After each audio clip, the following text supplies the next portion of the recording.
आपके एरिया में 20 लाख रुपए सैंक्शन हुए रोड बनाने के लिए, फिर भी रोड 15 दिन में टूट गई। अब सवाल ये उठता है कि पैसे गए कहाँ? क्या आप गवर्नमेंट से क्वेश्चंस पूछ सकते हो? तो आंसर है यस, आप पूछ सकते हो। इसको बोलते हैं राइट टू नो। इस वीडियो में हम डिकोड करेंगे राइट टू नो के सारे detail, each and everything. So let's get started. क्या पब्लिक को गवर्नमेंट फाइल्स खुलवाने का राइट है? एक टाइम था गवर्नमेंट बोलती थी फाइल्स कॉन्फिडेंशियल है, पब्लिक को नहीं दिखा सकते। बट प्रॉब्लम ये था, अगर पब्लिक को पता ही नहीं होगी गवर्नमेंट की कोई भी बात, तो गवर्नमेंट जो चाहे वो कर सकती है। तब सुप्रीम कोर्ट ने बोला डेमोक्रेसी में पब्लिक को पता होना चाहिए गवर्नमेंट के डिसीजंस के बारे में, और यही था right to know. Freedom of speech का एक पार्ट है राइट टू नो। आज जो आरटीआई एक्ट 2005 है, उसकी फाउंडेशन यही केस थी। सिर्फ आपका वोट देना इंपॉर्टेंट नहीं, आपका सच जानना भी उतना ही इंपॉर्टेंट है।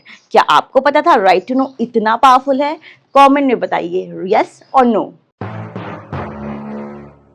आरटीआई लगा के आप गवर्नमेंट से क्या कुछ पूछ सकते हो? आम जनता को पता ही नहीं, आप पूछ सकते हो government spending records, project details, file documents, contractor names, recruitment processes, basically जो भी इंफॉर्मेशन गवर्नमेंट के पास है। बट हाँ, आप सवाल नहीं पूछ सकते हो, आप डॉक्यूमेंट मांग सकते हो। फॉर एग्जाम्पल, अगर रोड खराब है और रोड टूट रही है, तो आप ये नहीं पूछ सकते हो कि रोड खराब क्यों है।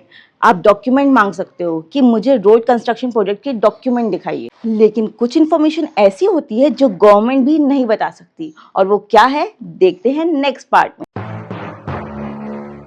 आपको पता है कुछ गवर्नमेंट सीक्रेट आरटीआई से भी नहीं मिल सकती, और ये लॉ में लिखा है। आरटीआई से नहीं मिल सकती national security information, military secrets, intelligence agency data, personal private data, investigation details.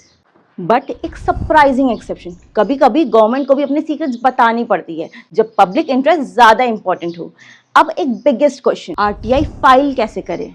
लोग सोचते हैं ये बहुत कॉम्प्लिकेटेड प्रोसेस है, बट एक्चुअली बहुत सिंपल प्रोसेस है। नेक्स्ट पार्ट में देखते हैं स्टेप बाय स्टेप प्रोसेस।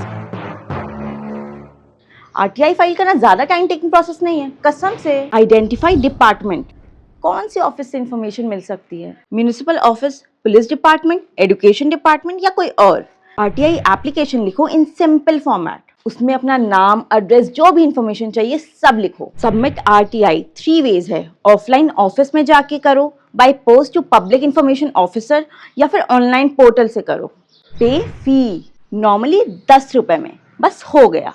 पर अगर आप पॉवर्टी लाइन से भी नीचे हो तो आपको फ्री में मिल सकती है। बट सवाल ये है कि गवर्नमेंट आंसर कब तक करेगी।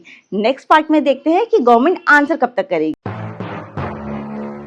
आरटीआई फाइल करने के बाद गवर्नमेंट कितने दिन में आंसर करती है? नॉर्मली 30 दिन में, और अगर लाइफ एंड लिबर्टी का सवाल हो तो 48 आवर्स के अंदर रिप्लाई करना होता, क्योंकि आपकी जिंदगी उनकी प्रायोरिटी है। और अगर आरटीआई रॉन्ग डिपार्टमेंट में फाइल हो जाए तो वो ट्रांसफर 5 दिन में हो जाएगी। अगर गवर्नमेंट रिप्लाई ही ना करे तो? अगर आंसर 30 दिन के अंदर नहीं आता है तो सोल्यूशन है फर्स्ट अपील। आप डिपार्टमेंट के सीनियर ऑफिसर के पास जा सकते हैं, वो भी 30 दिन के अंदर। और फिर भी कोई सोल्यूशन ना मिले तो आप जा सकते हैं इंफॉर्मेशन कमीशन के पास, और वहां केस लीगली डिसाइड हो सकती है। इसलिए आरटीआई एक शस्त्र है जिससे corruption, fake projects, fund misuse सब एक्सपोज हो सकता। बट एक शॉकिंग फैक्ट, ज्यादा लोग आरटीआई यूज ही नहीं करते। आरटीआई कितना इंपॉर्टेंट और कितना पावरफुल है देखते हैं नेक्स्ट पार्ट में। आप जो इतने अच्छे कपड़े पहन रहे हो, खा रहे हो, ट्रैवल कर रहे हो, अपने बच्चों को स्कूल भेज रहे हो, इंडिया पहले ऐसा नहीं था। बहुत करप्शन थी, बहुत महंगाई थी। ये रेस्टोरेंट में जाना, ब्रांडेड कपड़े पहनना, ये सब मिडिल क्लास के लिए नहीं था, क्योंकि मिडिल क्लास को बड़े बाबू को पैसे भी देने पड़ते थे डेस्क के नीचे से। आरटीआई के बाद इंडिया में करप्शन एक्सपोज होने लगा। Missing funds, fake construction, government delays, recruitment scams. इसलिए right to know freedom of speech का एक इम्पॉर्टेंट पार्ट बन गया, और डेमोक्रेसी का भी। और ये रिकॉग्नाइज हुआ case SP Gupta versus union of India में। आरटीआई ने सिटीजन्स को पावरफुल बनाया।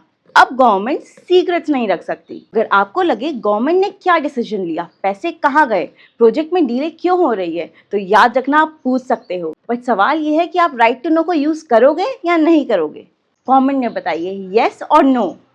अगर वीडियो इन्फॉर्मेटिव लगे तो मुझे लाइक कीजिए, शेयर कीजिए, सब्सक्राइब कीजिए। Thanks for watching.